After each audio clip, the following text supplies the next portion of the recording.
நான் செஞ்சது மன்னிக்க முடியாத தப்புதே. அதுக்காக நீ என்ன தண்டனை கொடுத்தாலும் நான் ஏத்துக்கிறேன் பைரவி. கல்யாணத்தை நிறுத்துறதுக்காகத்தே அன்னைக்கு நான் மண்டபத்துல இருந்து ஓடி போனேன். ஆனா ஆறுமுகத்துக்கு உன்னை கல்யாணம் பண்ணி வைப்பாகன்னு நான் சத்தியமா நினைச்சு கூட பாக்கல.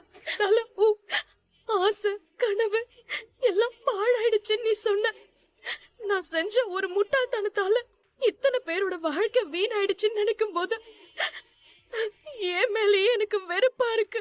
ஏன் சுயநலத்துக்காக உங்க எல்லாரோட வாழ்க்கையும் பாழாக்கிட்ட.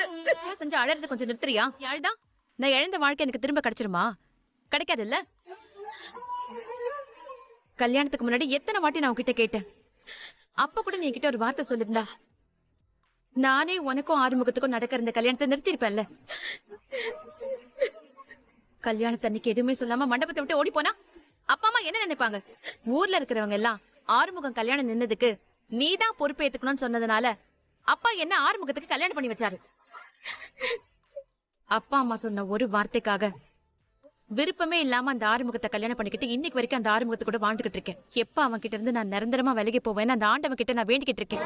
ஒவ்வொரு நாளும் நான் நரக வேதனையை அனுபவிச்சுட்டு இருக்கேன். எல்லாம் உன்னால. நான் பார்த்தாலும் எப்படி எரிச்சலா இருக்கு. தயவு செஞ்சு இங்க இருந்து போயிடு பைரவி.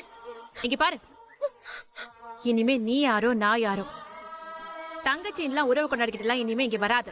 நான் உனக்கு இன்னொன்னு சொல்லிக்கிறேன். நான் கூடிய சீக்கிரத்திலேயே ஆறுமுகத்தை டிவோர்ஸ் பண்ண போறேன். இன்னும் கொஞ்ச நாள்ல நான் பெங்களூர் போய் நிம்மதியா செட்டில் ஆக போறேன்.